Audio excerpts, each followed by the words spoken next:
Oh, man, how about this game?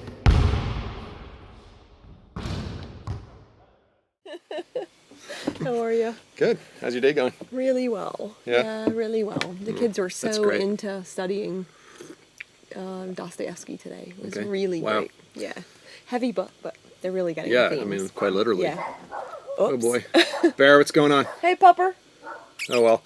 So while we sit here and enjoy our cup of tea, we're going to talk a little bit today about a question we get asked quite frequently. It's a great question, and that is, how do people from our community interact with the locality? Do we interact with the locality, or are we just sort of happily living in a little Cloistered. I was going to say paradise. You could say cloister of our own creation, or how does it really work?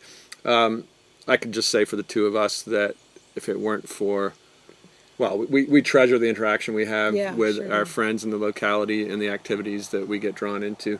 Yeah, and our parents, both of our parents modeled that for us. Yeah. We grew up with really strong friendships outside of our faith community, and that was something we were really trying to emulate with our sons. Sure. Yeah. And speaking of our sons, I mean, one thing that they're all into playing sports, and I still enjoy trying to stay active as well. And basketball is a great love of mine. The boys have grown up with it, and that's led us to become part of a little local comp in our local town of Inverell. The Inverell Basketball Association is a really vibrant, community-based organization, and we have a lovely little stadium. Yep. We call it a stadium in our town. It's really a tin shed with a great hardwood floor, and I've been supporting an initiative coaching 12 to 16-year-old boys, and we have one girl playing with us. She does a great job. We do 3-on-3 basketball games Monday nights, and there's probably 20 or more kids that show up for that most weeks, and you can tell for all the kids it's a highlight of their week to see their mates, to play together, and hopefully we're also able to teach them a little bit about the fundamentals. It's really beautiful to watch this group of kids. We don't know their names at the beginning, or know maybe a couple of them, and by the end I'm lucky if I know their names. No, you're doing great. And like yesterday, the comp ended with a little final, grand final sort of thing, and each of the kids came up and thanked the coaches, and there's a lot of warmth, and you can see the growth of friendship, of skills, of course, but just warmth and camaraderie between kids that otherwise didn't know each other in the town. Yeah, and for some of the younger ones, just learning to stand still when the coach is talking and not bounce a ball. That's a learned life skill that hopefully they can get some use out of down the track. And it's been fun to have you alongside, helping run the canteen, helping to it's run the scoreboard. There's another one of the moms who's really engaged as well, like that. And we get to know the extended families and their joys and sorrows, and it's just really beautiful way to be connected with the local community. So that's something I look forward to doing each week with our youngest son and a couple of his classmates from our community here. When our older two were a little younger, we ran a high school comp with them, and that was a lot of fun.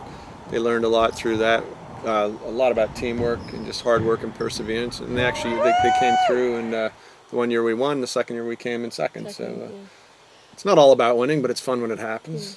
Another way that we've been more immediately involved with our local community over the past 10 days is we've had some pretty bad flooding west of us in Moree, and then down the coast by Port Macquarie, Warhope area, and we have a couple of chaplains on standby to go help at the coast where they've had the bushfires not so long ago, so their mental health is quite precarious. But then more, boots on the ground kind of thing out in Moree, sending people to do just really disgusting, sheet rocking, pulling out the wet sheet. A lot of our young men and dads are on the RFS, the Rural Fire Service, so they get called in for that sort of work as well. So it's not just about fighting fires, but just being on hand when help is needed.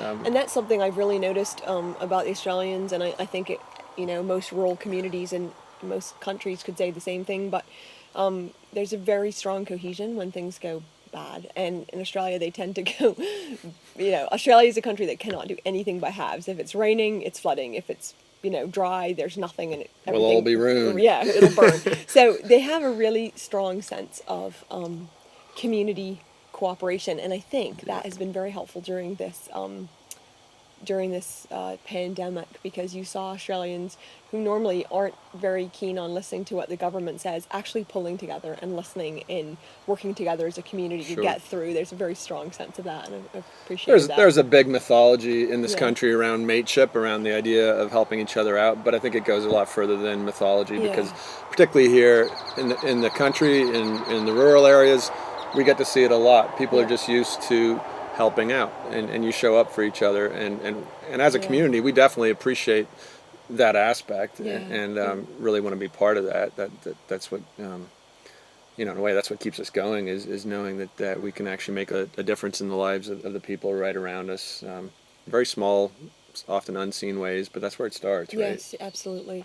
And one of the gifts of getting through this pandemic so well as a country is that, especially over the last couple months, we've been able to welcome visitors and guests and friends again. So back to basketball, and just to loop it back into your Dostoevsky, I think it's in the Brothers Karamazov where he says that a happy memory of childhood Yeah. can have enduring worth. I'm mangling it, but can save somebody. can save somebody's life. Yeah. And then maybe that's a little rich, but I don't you know. hope for it. You certainly hope for it, Yeah, and you know that a lot of young people today have incredible challenges coming at them, a lot of pressures. Whether it's many different teaching levels. or basketball, you can see that moment where there's connection, the lights Yeah. come on, and they're understanding either through sport or literature that they're not that different from anybody else, and they can learn something. So for me as a dad and as a would-be part-time educator, to have an opportunity to make a difference in the lives of any young person is massive, Yeah, and it's very inspiring. Humbling. Yeah, very humbling. Yeah, humbling.